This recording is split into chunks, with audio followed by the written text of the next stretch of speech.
Musai alayhi selam në pallatin e faraonit. Për Musain, të birin e Imranit dhe vëllain e tij, alayhim asselam, Zoti i lartësuar ka përmendur një histori shumë të gjatë. Në shumë pjesë të librit fisnik, ndodhia e Musait është trajtuar me stile letrare të ndryshme, disa herë në formë të shkurtuar, e herë të tjera me histori të detajuara siç e kërkonte nevoja. Në historitë e Kuranit nuk ka ngjarje më madhore se ajo e Musait. Nga një anë ai, Musai, kuroi problemin e faraonit dhe ushtrisë së tij, dhe nga ana tjetër, kuroi me mund të madh veset e Ben Israilve. Ai konsiderohet si profeti më i madh i Ben Israilve, ndërsa libri dhe legjislacioni që ndoqi ishte Teurati, që në realitet ishte referenca e profetëve dhe dietarëve të Ben Israilve. Ndjekësit e tij, pra të Musait, konsiderohen më të shumtit në numër pas umetit Muhamedit a.s. Ai kishte vendosmëri të madhe në zbatimin e fesë së Allahut dhe thirrjes për tek feja e tij. Madje këtë e ruante me aq fanatizëm sa nuk mund ta hasësh tek ndonjë tjetër. Ai lindi në një periudhë kur faraoni po e shtypte popullin e Ben Israilve dhe vriste çdo foshnjë mashkull që lindte tek Ben Israilët. Nga ana tjetër i lindte gjallë gratë e tyre për të shërbyer dhe për t'i përçmuar. Kur nëna e lindi Musain, ai u friksua shumë, sepse faraoni kishte lënë bikqyrës tek Ben Israilët për të parë gratë e tyre që lindnin.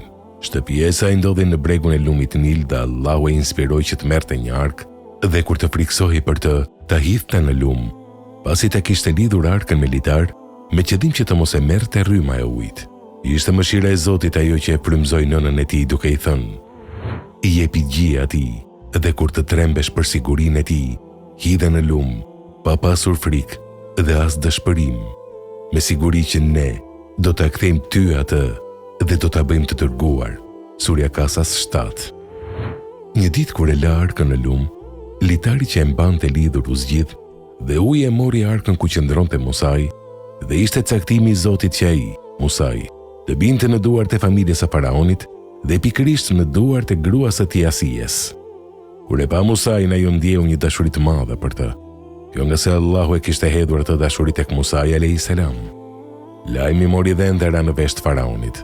Ai e kërkoi dhe deshi ta vriste, por gruaja e tij tha: "Ky djalë është gëzim për mua dhe për ty, prandaj mos e vrisni sepse mund të jetë i dobishëm ose mund ta birësojmë." Surja Kasas 9.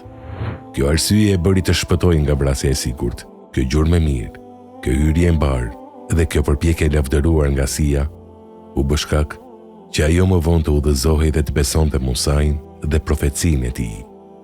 Por nëna e Musait u trondit shumë. Zemra e saj u bë si të ishte e zbrazët dhe durimi sa nuk i doli nga kontrolli.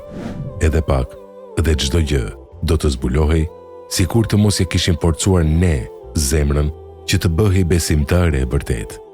Ajo i tha motrës së Musait: "Shko pas tij." Surja Kasas 10:11. Ndiqi gjurmët e tij.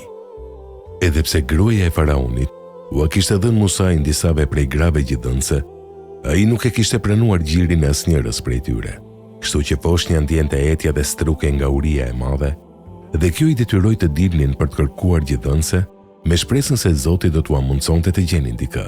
E motra e vërtonte atë nga larg pa u parë nga të tjerët. Kur u afrua dhe kuptoi se ata po kërkonin një gjithdhënëse, u tha: "A doni t'ju gjej një familje e cila do të kujdeset për të duke edukuar me kujdes?" Surja Kasas 12:13. Në surën Kasas, Allahu i lartësuar na tregon historinë e Musait, të detajuar dhe mjaft të qartë se si gjërat ndryshuan. Leximi i kësaj sureje është i mjaftueshëm dhe nuk kërkon sqarim të madh, për shkak të qartësisë dhe detajeve që ajo sjell. Allahu e tregoi këtë histori të detajuar me qëllim që të përfitojmë të marrim mësime. S'ka dyshim se në historinë e Musait ka shumë dobi dhe mësime. Zoti e mëshiroft Musain dhe vëllain e tij Harunin. Amin.